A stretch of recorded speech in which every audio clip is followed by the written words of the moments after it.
The warm spring morning brought life to Heritage Park as families began trickling in with their children. The newly constructed playground, with its gleaming equipment and soft rubber flooring, stood as a crown jewel in Riverside District's recent development project. 6-year-old Marcus Johnson could barely contain his excitement as he held his grandmother's hand, practically bouncing with each step they took toward the playground. "Slow down, sweetheart," Angela Johnson said softly, her silver-streaked hair neatly styled and her casual but elegant outfit reflecting her status as the mayor's wife. She smiled, watching her grandson's eyes grow wide at the sight of the spiral slides and climbing domes. Marcus had been begging to visit the playground ever since he'd seen it being built from the window of his grandmother's car during their weekly drives. Today, with his parents attending a conference out of town, Angela had decided to surprise him with a visit to the park. The playground was already filling up with children, their laughter and shouts echoing across the carefully landscaped grounds. Parents sat on benches or stood in small groups, chatting while keeping watchful eyes on their little ones. The morning sun cast gentle shadows through the newly planted trees, and the air carried the sweet scent of blooming cherry blossoms. "Can I go play now, Grandma?" Marcus asked, his brown eyes sparkling with anticipation. He was wearing his favorite Spider-Man t-shirt and new sneakers that lit up with each step, a recent gift from his grandfather, Mayor Robert Johnson. Angela nodded. "Of course, honey. I'll be sitting right over there on that bench where I can see you." She pointed to a nearby seat with a good view of the entire playground. "Remember what we always say about playground safety?" Marcus recited dutifully, "No pushing, be careful on the slides, and take turns." His voice carried the sing-song quality of a well-practiced reminder. "That's my smart boy," Angela praised, watching as Marcus adjusted his glasses. He'd inherited his father's poor eyesight before running toward the playground. As she settled onto the bench, Angela pulled out her phone to send a quick text to her son, Marcus's father, letting him know they had arrived safely at the park. She smiled, thinking about how proud both her son and Robert would be to see Marcus confidently approaching a group of children his age. The playground monitor, a woman in her mid-40s wearing a bright yellow vest with Park SDFF printed on the back, was making her rounds. She carried a clipboard and stopped occasionally to make notes, her blonde hair pulled back in a tight ponytail. Angela noticed her speaking to various parents, checking something off her list each time. Marcus had already made his way to the climbing dome, where 3 other children were playing. He waited patiently for his turn, just as he'd been taught. Angela felt a surge of pride watching her grandson demonstrate such good manners. Robert always said Marcus had inherited his mother's gentle nature and his father's diplomatic skills, traits that would serve him well in life. The morning air was getting warmer now, and more families were arriving at the park. Angela noticed several parents she recognized from city functions, though none had approached her yet. As the mayor's wife, she was used to people either being overly friendly or pretending not to notice her, depending on their political leanings. Marcus had successfully climbed to the top of the dome and was waving excitedly at her. "Look, Grandma, I'm king of the mountain," he called out, his gap-toothed smile visible even from a distance. Angela waved back, her heart full of love for this little boy who brought so much joy to their family. She watched as he carefully made his way down, reaching out to help a smaller child who was struggling to climb up. That's when she noticed the playground monitor making her way toward the climbing dome, clipboard still in hand. At first, Angela thought nothing of it. The monitor had been moving around the playground all morning, but something about the woman's purposeful stride and stern expression caused a slight unease in her stomach. Years of experience as both a mother and the wife of a politician had taught Angela to trust her instincts when something felt wrong. She straightened up on the bench, keeping her eyes fixed on the scene unfolding before her. The happy morning was about to take an unexpected turn, though neither Marcus nor Angela could have predicted just how significant this moment would become for their family and their entire community. The playground monitor stopped directly in front of Marcus, her shadow falling across his small frame. The other children playing nearby paused to watch, sensing the sudden tension in the air. Marcus looked up at her, his smile fading slightly as he noticed her stern expression. "Excuse me, young man," the monitor said, her voice carrying a sharp edge that made Marcus take a small step backward. "This playground is for members only. Do you have a membership card?" Marcus's forehead wrinkled in confusion. He looked around at the other children, none of whom had been asked about any membership cards. His lower lip trembled slightly as he adjusted his glasses, a nervous habit he'd developed recently. I don't have a card, Marcus said softly, his eyes darting toward his grandmother's bench. My grandma brought me here to play. The monitor crossed her arms, clipboard pressed against her chest. Well, I'm sorry, but without a membership, you'll have to leave. These are the rules. She gestured toward the park exit, even though no signs anywhere mentioned any membership requirement. Angela Johnson, who had been watching the interaction with growing concern, noticed something that made her blood run cold. The monitor hadn't stopped a single other child, all of whom happened to be white, to ask about membership cards. The realization of what was really happening hit her like a physical blow. Several parents nearby had fallen silent, watching the scene unfold. Some looked uncomfortable, others quickly turned away, pretending not to notice. A young mother with red hair pulled out her phone and began recording discreetly, her face showing clear disapproval of the monitor's actions.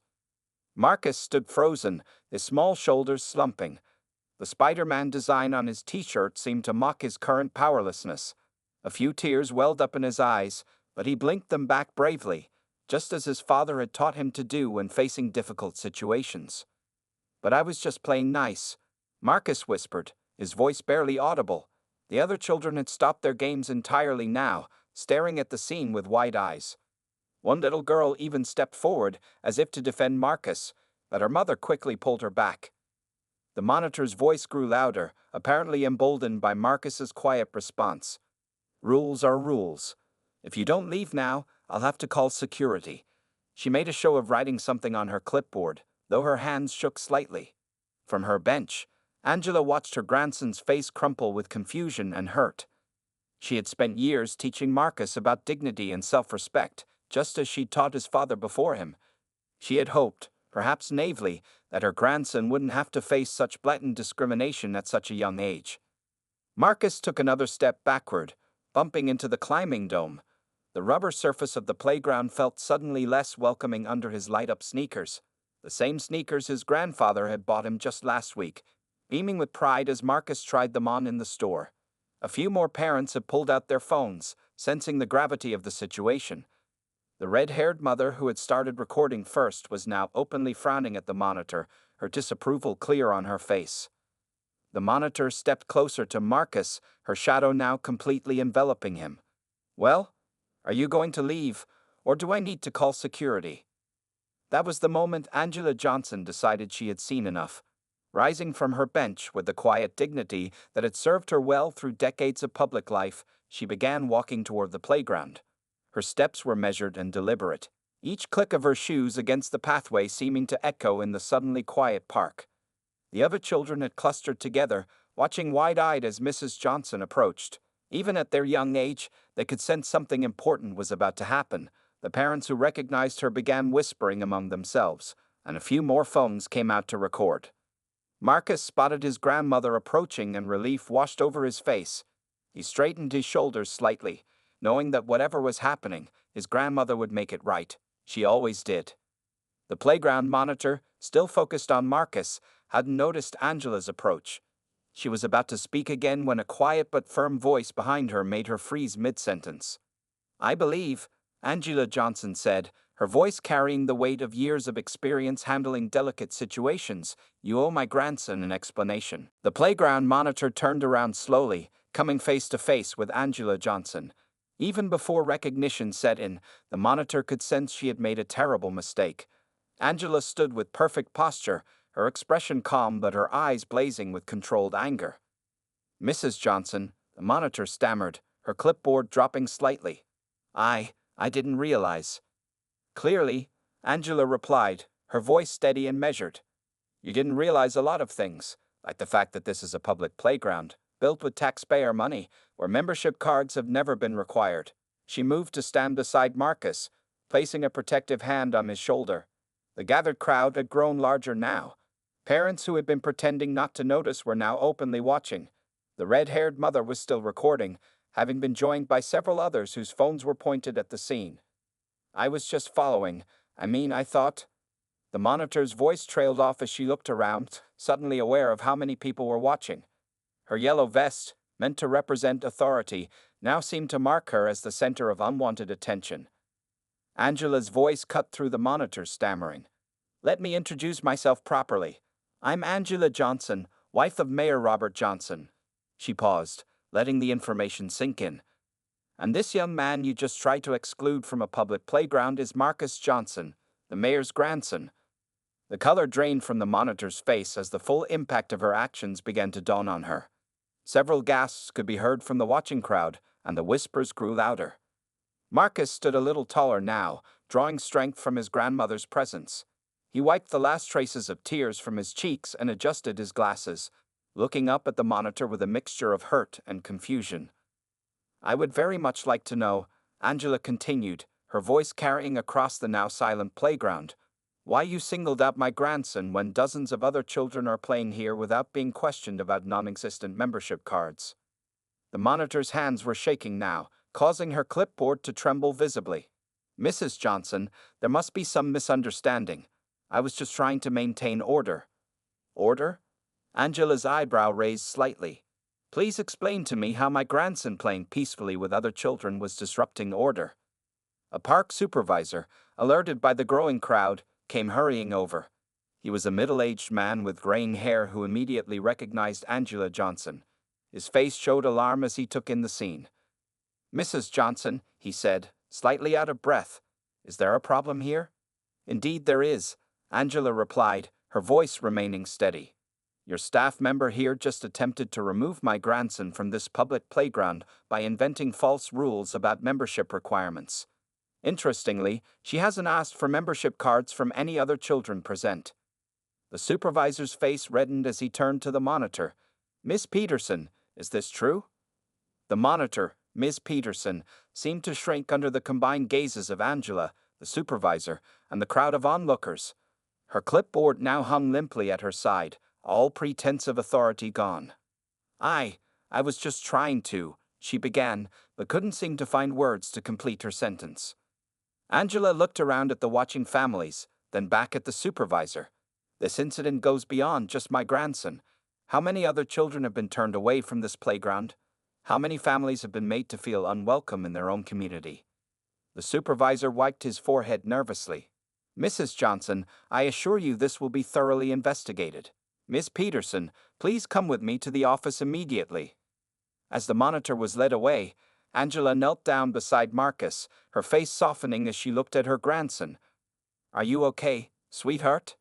Marcus nodded bravely. "Yes, Grandma. Can I still play?" "Of course you can," Angela said firmly, loud enough for everyone to hear. "This is your playground too, and don't let anyone ever tell you differently." The red-haired mother who had been recording approached them. "Mrs. Johnson, I recorded everything. If you need it for any reason." Angela nodded gratefully. "Thank you. I have a feeling my husband will want to see this footage." She straightened up, her expression determined. "This isn't over. Not by a long shot." By nightfall, the video of the playground incident had spread across social media like wildfire. The red-haired mother, identified as Sarah Mitchell, had posted the footage on her social media accounts, and within hours, it had been shared thousands of times. Local news stations began picking up the story, running headlines that captured the painful irony.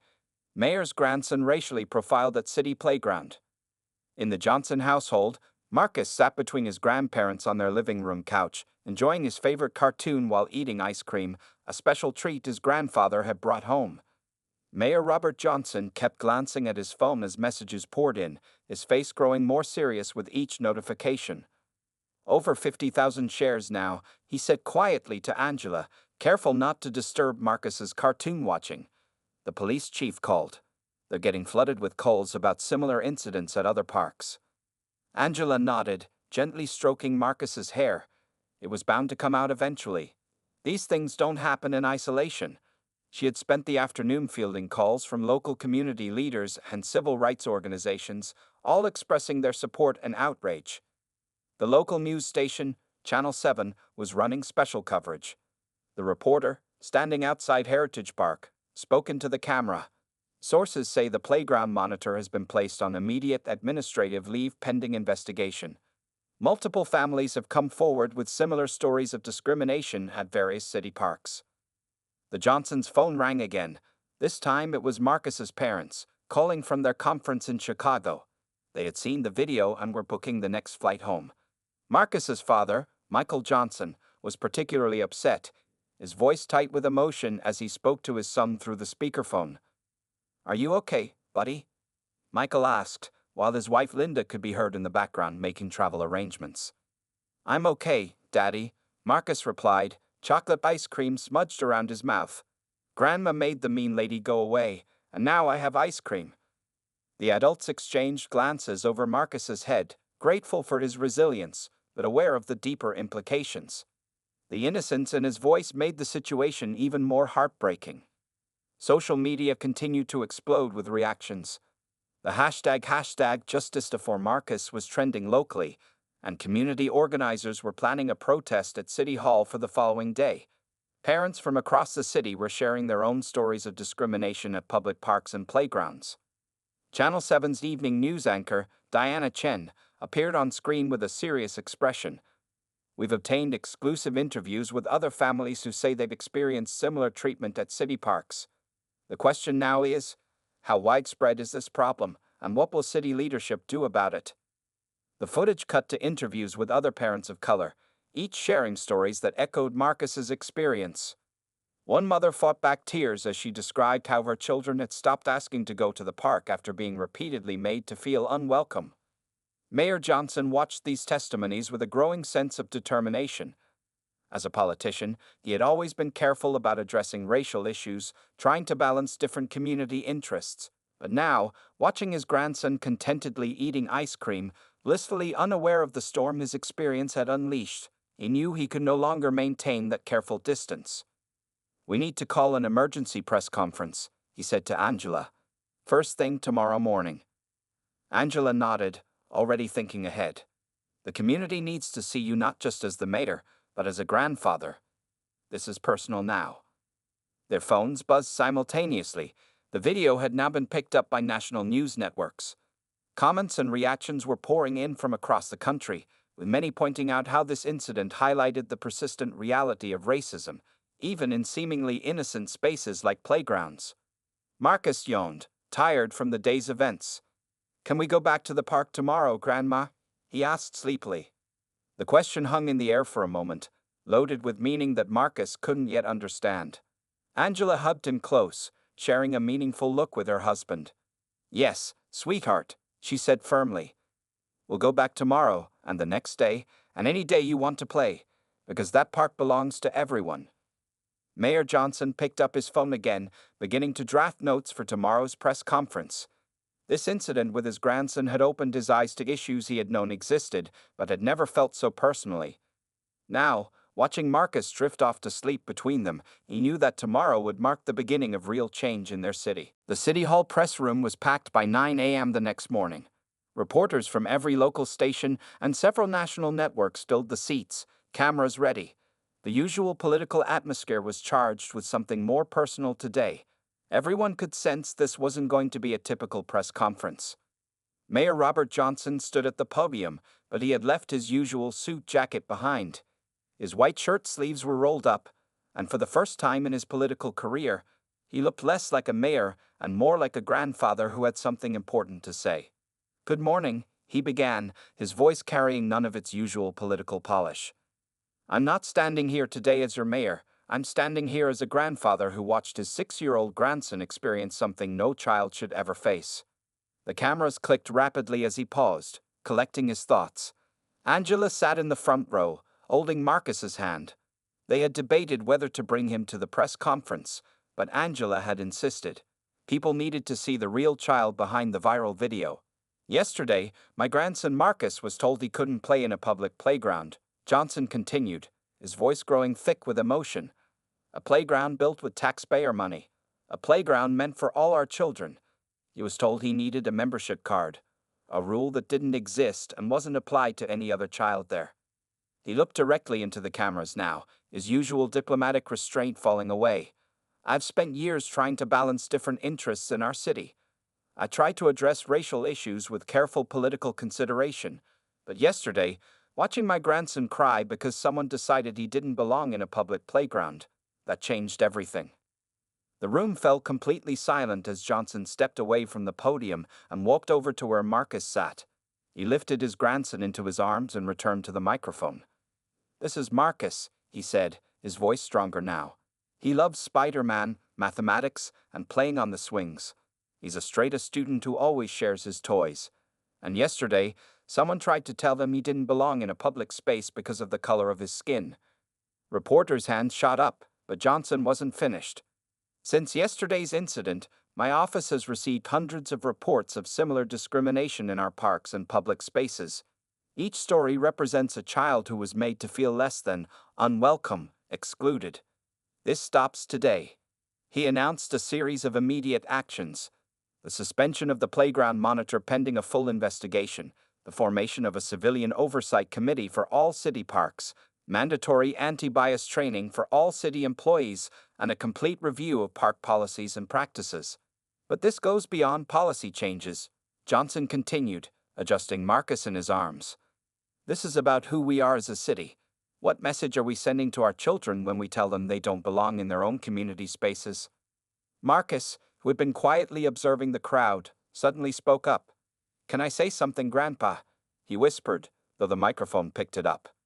The mayor looked surprised but nodded, lowering the microphone to his grandson's level. "I just want to play with everyone," Marcus said simply, his voice clear and innocent. "Why can't we all just play together?" The room fell silent again, the power of a child's simple question hanging in the air. Several reporters wiped their eyes, their professional detachment momentarily forgotten. "Out of the mouths of babes," Johnson said softly, before returning to his prepared statement. "My grandson's question is one we all need to answer. Starting today, we're not just changing policies, we're changing our culture. Every child in this city deserves to feel safe, welcome, and valued in our public spaces." As he concluded the press conference, announcing the formation of a task force to address systemic discrimination in public spaces, the cameras continued clicking. But they weren't focused on the mayor anymore. They were capturing the image of Marcus, now sitting on his grandfather's shoulders, smiling at his grandmother in the front row. This wasn't just a political moment. It was a turning point for the city.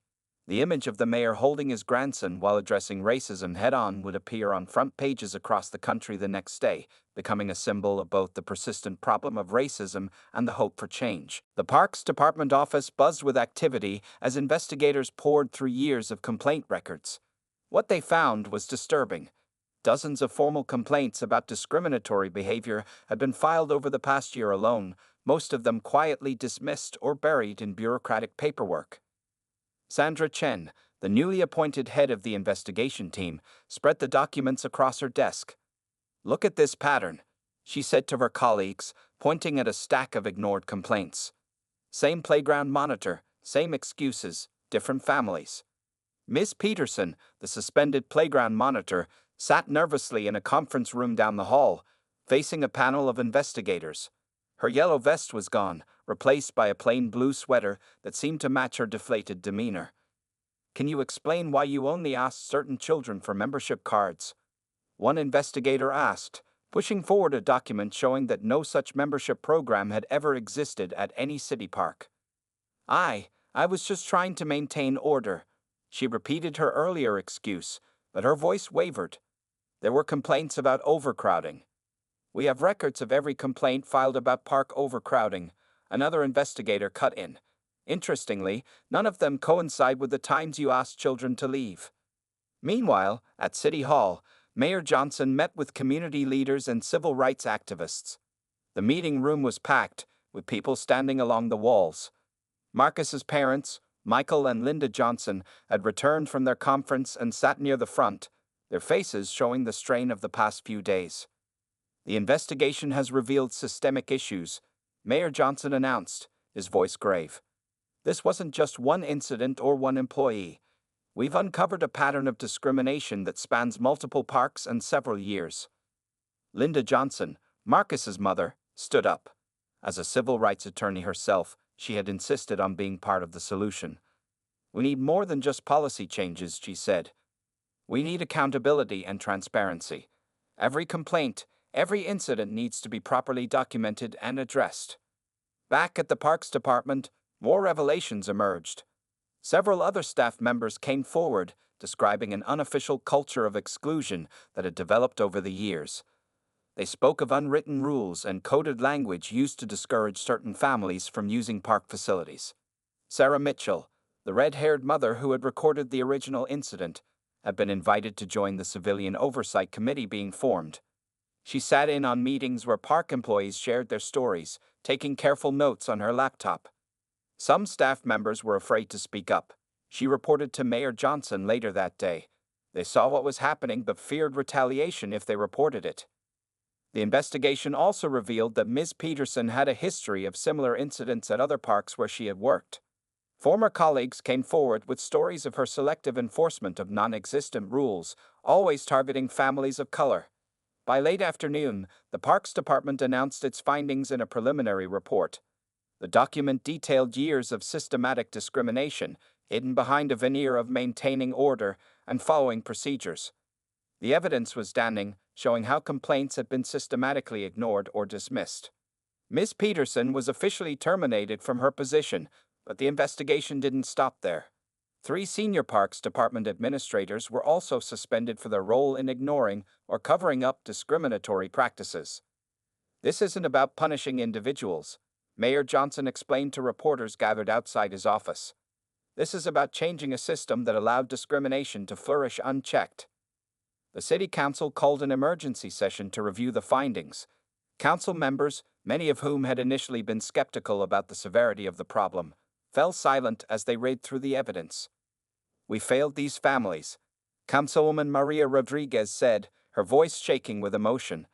"Every ignored complaint, every dismissed concern, we were complicit in this discrimination." As the day drew to a close, investigators were still uncovering new details. The pattern of discrimination extended beyond the parks, reaching into other city services and facilities. What had started with one little boy being turned away from a playground had exposed a much deeper problem. Mayor Johnson sat in his office, looking at a photo of Marcus on his desk. The investigation had revealed uncomfortable truths about the city he led, but it had also shown the power of one moment to spark real change. Tomorrow, the real work would begin, transforming these revelations into lasting reforms that would ensure no child would ever feel unwelcome in their own community again. The city council chambers were filled to capacity as community members gathered for the special session. Every seat was taken, with people standing along the walls and spilling out into the hallway. The atmosphere was charged with anticipation as Mayor Johnson prepared to present the comprehensive anti-discrimination measures. "Today marks a turning point for our city, Ma." The proposed measures were far-reaching. They included the creation of a permanent civilian oversight committee for all public spaces, mandatory quarterly anti-bias training for all city employees, and a new mobile app for reporting discrimination incidents in real time. Councilwoman Maria Rodriguez, who had emerged as a strong ally in pushing for reform, presented the next section of the proposal. "We're establishing a special task force dedicated to reviewing all past discrimination complaints," she announced. "Every person who was ever made to feel unwelcome in our public spaces deserves to have their voice heard." The new oversight committee would be diverse, including members from various communities, civil rights attorneys, and everyday citizens. Sarah Mitchell, the mother who recorded the original incident, had been nominated to serve as one of its founding members. "We're also implementing a public spaces for all program," Mayor Johnson continued. "Every park, playground, and public facility will have clear signage stating our non-discrimination policy. Staff will wear body cameras, and all interactions will be recorded and reviewed regularly." Linda Johnson, Marcus's mother, stood to present the legal framework she had helped develop. "These aren't just guidelines," she explained. "These are legally binding policies with real consequences for violations. We're creating a 3-strike system for employees and immediate termination for serious infractions." The council members listened intently as each measure was presented. Even those who had initially been skeptical about the need for such comprehensive reform now nodded in agreement as the evidence of systematic discrimination was laid out before them. "The annual budget will include funding for community outreach programs," the city treasurer explained. We're allocating resources for regular community forums, cultural sensitivity workshops, and youth programs designed to promote inclusion and understanding. Michael Johnson, Marcus's father, had taken a leave from his job to help develop educational programs for city employees. It's not enough to just punish discrimination, he told the council. We need to prevent it by helping people understand and confront their own biases. As the session continued, community members stood to share their stories. A mother described how her children had stopped asking to go to parks after being repeatedly made to feel unwelcome. A grandfather talked about the pain of watching his grandchildren face the same discrimination he had experienced decades ago. The new mobile app was demonstrated, showing how easily citizens could report incidents, upload video evidence, and track the status of their complaints. Every report would be reviewed by both the Civilian Oversight Committee and city officials, ensuring transparency and accountability. No more buried complaints, Mayor Johnson promised. No more ignored voices.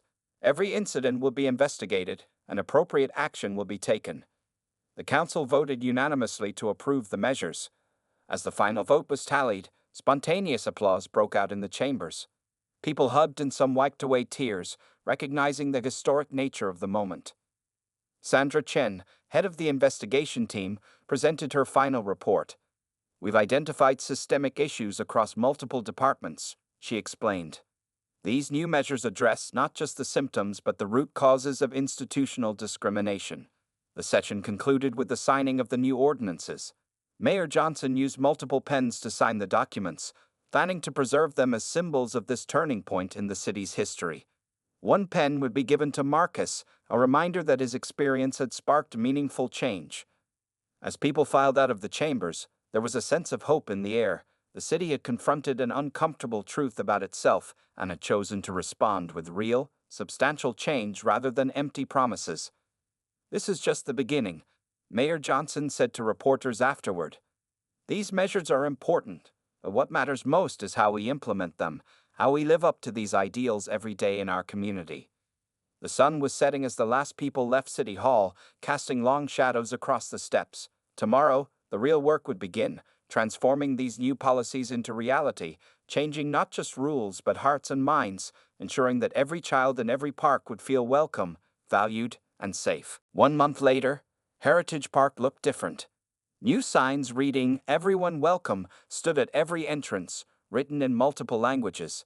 The playground bustled with children of all backgrounds playing together, while a diverse team of park staff, wearing body cameras and friendly smiles, watched over them. Marcus Johnson skipped toward the playground, holding both his grandmother's and grandfather's hands. It was his first time returning since the incident that had changed the city. He wore the same Spider-Man t-shirt, but this time his step was confident, without any hesitation. "Look, Grandpa," Marcus pointed excitedly. "They put up my picture." He was referring to a new bulletin board near the playground entrance, which displayed photos of children from different backgrounds playing together. The centerpiece was a picture of Marcus on the swings, smiling broadly. Mayor Johnson squeezed his grandson's hand. "That's right, buddy. And look who's here to play with you today." A group of children ran over to greet Marcus, including some who had been present during the incident a month ago. The little girl who had tried to defend him that day was now one of his regular playmates. Their parents chatted comfortably on nearby benches, a scene that would have been uncommon just weeks before. Sarah Mitchell, now serving on the Oversight Committee, was there with her children. She waved to the Johnsons, her phone still ready to record. But now she was documenting success stories instead of discrimination. "The new system is working," she told Angela. "We've had 0 discrimination complaints this month, and park attendance has increased by 40%. The new park staff supervisor, a young woman named Maya Chen, approached to give her daily report to the Oversight Committee representative. She wore her yellow vest with pride, but it now had an additional patch reading Inclusion Officer beneath the park logo. "Another great day," Maya reported. "We've had over 200 families visit today, and our community engagement programs are full for the next month." The playground itself had been enhanced. New equipment had been added to make it more accessible for children with disabilities, and signs in multiple languages explained the real rules, simple guidelines about safety and taking turns. The imaginary membership cards were now just a bad memory. Marcus ran to his favorite swing, calling out to his new friends. Children lined up behind him, all waiting their turn, all treated equally. Parents from different backgrounds who had once kept to separate areas of the park now mingled freely, sharing snacks and stories. "Do you remember what you said at the press conference?" Angela asked her grandson as she pushed him on the swing. "About wanting everyone to play together?" Marcus nodded, pumping his legs to swing higher. "Look, Grandma, that's what's happening now." He was right. The playground had become a symbol of the changes sweeping through the city. The new policies weren't just words on paper, they were transforming daily life in visible ways. Mayor Johnson watched from a bench, taking in the scene. His phone buzzed with messages about other successful initiatives across the city, but for now, he was just a grandfather watching his grandson play. Linda and Michael Johnson arrived after work, joining their family at the park. They had both taken active roles in implementing the new programs. Linda continuing to work on legal protections, and Michael developing educational materials that were now being adopted by other cities. "The governor called today," Michael told his father quietly. "Other cities want to implement our program. They're calling it the Marcus model." Marcus was too busy playing to notice the impact his experience had created. To him, the park was simply what it should have always been, a place where every child could play freely, where differences were celebrated rather than used as barriers. As the sun began to set, casting a warm glow over the playground, Marcus made one last trip down the slide. Other families were also preparing to leave, exchanging phone numbers and planning future playdates. "Can we come back tomorrow?" Marcus asked, his glasses slightly askew from all the playing. "Of course we can," Angela replied, straightening his glasses. "This park belongs to everyone, remember?" Marcus nodded, then ran to say goodbye to his friends. The sight of children from all backgrounds hugging and promising to play again tomorrow was more powerful than any policy or proclamation.